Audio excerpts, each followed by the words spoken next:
revelation from where I sit, because clearly she was trying to put huge pressure on my bosses to take action against me. Why else are you being sort of suspicious and secretive around labor and birth? And people theorized and claimed that the couple needed time to stage a story because Meghan didn't actually deliver the children. It was supposed to be the ultimate modern fairy tale. You remember the images, the glowing Duchess, the hand protectively resting on the bump, the shy smiles for the cameras. It was a moment the world wanted to celebrate. But while the public was cheering, a different conversation was starting in the shadows. It wasn't about celebration, it was about suspicion. Piers Morgan, a man who lost his job for refusing to believe the official narrative, recently said something that sent chills through the royal community. The truth is finally catching up, and the receipts are uncomfortable. Catherine, Princess of Wales, at the time Duchess of Cambridge, appeared outside the Lindo Wing Hospital hours after giving birth, in heels and smiling and holding her newborn. For years, anyone who questioned the timeline or the photos was dismissed as a hater or a conspiracy theorist. But what happens when the conspiracy starts looking a lot like a pattern? We aren't talking about one bad angle in a photo. We are talking about alleged internal documents, conflicting timelines, and a story that changed overnight without a single explanation. Today, we aren't just looking at the rumors. We are looking at why millions of people, and perhaps even the palace itself, stopped believing the fairy tale. Which is ironic that you should be entitled not to believe somebody if you don't want to. If you could speak to Meghan Markle today, what would be the tenor, the tone of that conversation, and what would you say? The doubt didn't start with a bang. It started with a whisper.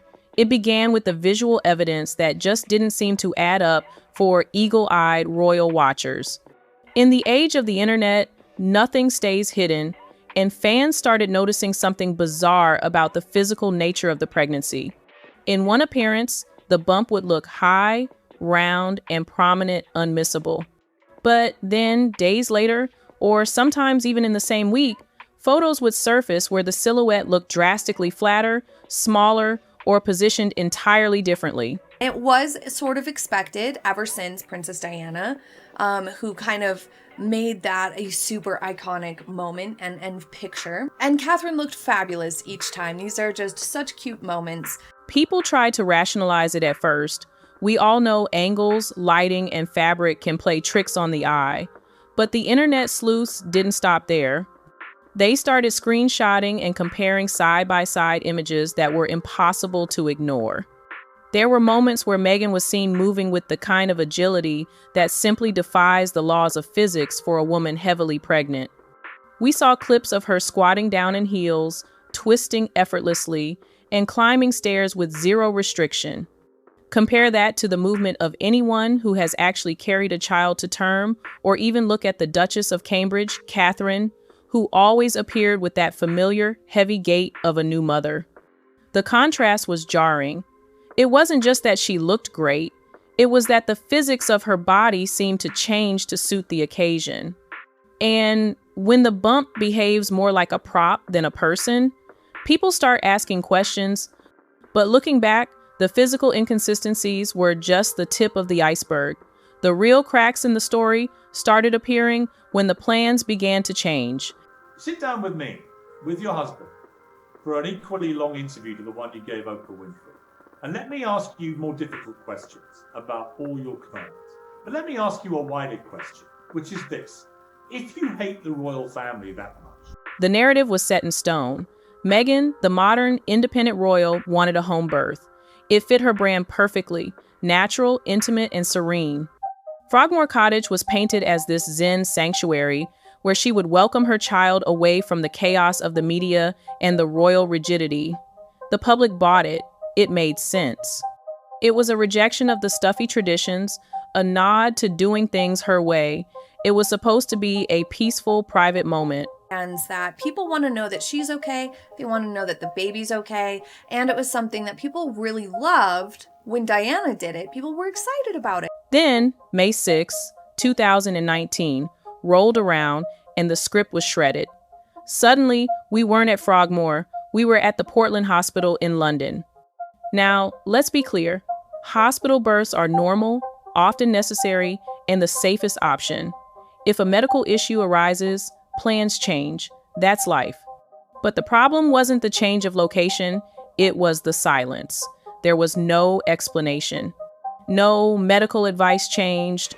No, we decided on a safer route. Just a complete pivot with zero acknowledgement of the story they had spent months building. Why do you keep calling yourselves the Duke and Duchess of Sussex? Why? Why would you do that if it's not just to make millions and millions of dollars and playing the victim? When Diana or Catherine gave birth, the world knew the logistics because the palace understands a simple rule: ambiguity breeds suspicion. By refusing to address why the home birth narrative collapsed, the Sussexes didn't protect their privacy, they invited speculation. It felt like the audience had been sold a ticket to one movie, only to be shown another, with the directors pretending nothing had happened. And as we were about to find out, the confusion at the hospital was nothing compared to the chaos of the announcement itself. Your boss at ITV, what did she say to your boss as it related to you in this company? Well, I didn't even know that Meghan Markle had contacted my boss at ITV. I didn't find that out till I left. If the hospital switch was confusing, the timeline of the birth announcement was absolute chaos. In a world where royal announcements are usually synchronized down to the second, the arrival of Archie was a masterclass in mismanagement. The official narrative claimed a quiet, discreet entrance and a controlled release of information. But reports and rumors suggest a scramble that left even the palace blindsided. Really set a new precedent when it comes to privacy, and so if they didn't want to do it, I have full confidence that they wouldn't. I don't see anything wrong with the photo, especially for Catherine and William's children. Here is where it gets messy. There were delays in the photo debut, a full 2 days of waiting. Critics argued this broke the tradition of openness that the British public expects, but supporters said it was just a couple wanting privacy. Fair enough. But then came the conflicting reports on the time of birth. We had conflicting information coming from different camps. You had statements implying the labor was underway when, in reality, the child had allegedly already been born hours prior. Privately from a lot of people, a lot of support publicly from well-known people, most notably Sharon Osbourne. But look at what happened to Sharon on the talk for defending me and my right to have an opinion, even though she made it clear that she didn't agree with everything I was saying. This wasn't just a communication error. It felt like a cover-up. Why the lag? Why the mixed signals? Piers Morgan pointed out that they seemed to be trying to control the narrative so tightly that they strangled the truth out of it. It raised the question, were they hiding the baby or were they hiding the circumstances of the birth? When you have a timeline that requires a spreadsheet to track, you aren't protecting privacy, you are managing a crisis.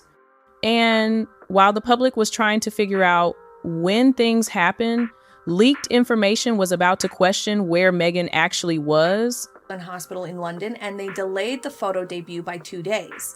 Press and traditionalists criticized this as breaking with royal openness and accused them of controlling the narrative too tightly. This is the part of the story that turns from celebrity gossip into a potential scandal. While the cameras were showing us one thing, alleged internal documents were telling a completely different story.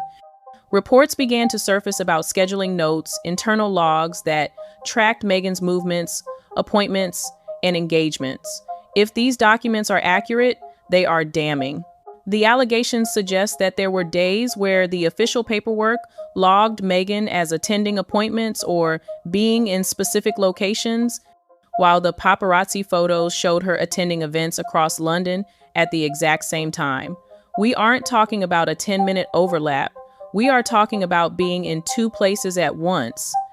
You can't reschedule a pregnancy, and you certainly can't clone yourself. And she was accused of supporting someone who had said racist things. It's not racist to disbelieve Meghan Markle. I don't give a damn about her skin color. These alleged discrepancies gave massive fuel to the fire. It wasn't just rumors anymore, it was data. The moon bump theorists pointed to this as proof that the entire timeline was a fabrication, constructed to fit a PR rollout rather than a biological reality. And the most shocking part? No one from the Sussex camp denied these specific allegations. They didn't produce a corrected schedule. They didn't sue over the specific claim of the falsified logs. They just let it sit there. In the court of public opinion, silence in the face of specific evidence is often read as an admission. But while the schedule was allegedly being faked, the behavior behind the scenes was reportedly becoming all too real. I actually see zero issue with Meghan and Harry waiting 2 days to do the photo op and changing the photo op in terms of its dynamic, location, timing, etc. because they're a little bit closer to Princesses Eugenie and Beatrice rather than... We all remember the Oprah interview. Meghan sat there, eyes glistening, painting a picture of absolute isolation. She described herself as a woman abandoned by a cold institution, left to suffer through a lonely pregnancy with no support and no guidance. It was a heartbreaking narrative that turned the world against the palace. But does that story hold water when you look at the reports coming from the staff who were actually there? Insiders and leaked memos paint a picture not of a woman ignored, but of a woman indulged to the point of exhaustion. The allegations claim that palace staff were instructed to accommodate every single request immediately.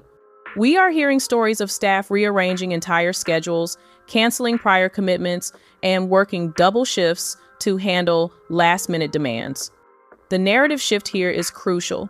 It changes from "I was neglected" to "I was demanding, and they still couldn't please me." Report that said there were 57,000 complaints against you at Good Morning Britain. Do you have any idea of how many were in support of you? All I can say is there were 7,000 complaints against me. One of the most damaging claims involves the meetings. The paperwork allegedly shows that Meghan declined multiple invitations to attend briefings and support discussions, the very same meetings she later claimed she was excluded from. If you are offered a seat at the table and you refuse to take it, can you really turn around and say you were locked out of the room? Piers Morgan seized on this contradiction. He argued that the palace bent over backwards to make her happy, only to be accused of cruelty when they couldn't meet impossible standards. It suggests that the victim status was a planned outcome, not a genuine experience. And speaking of planned outcomes, we need to talk about the performance that sold this story to the world. In terms of status, line of succession, the birth of their children had that wiggle room to do it a little bit differently. Piers Morgan didn't just attack the facts, he attacked the delivery. When he dissected the Oprah interview, he did it frame by frame, and what he pointed out made a lot of people uncomfortable. He argued that what we were watching wasn't a spontaneous sharing of trauma, but a carefully rehearsed performance. He noted the pauses, the way she would look up as if searching for the right word, the almost tears that never quite spilled over. To Morgan, and to many critics, it felt like bad acting. He compared the cadence of that interview to her earlier podcasts and acting roles, the same pacing, the same dramatic breaths. It raised a disturbing possibility that the vulnerability was weaponized. By presenting herself as fragile and on the edge, she made it socially unacceptable to question her. If you question a woman who tells you she is struggling, you are a monster. Issuing death threats to them. Your wife, as the mother bear of the children, was she, did she support you 100%, or did she say, Piers, don't put us in this line of fire, back off? This is the genius of the strategy.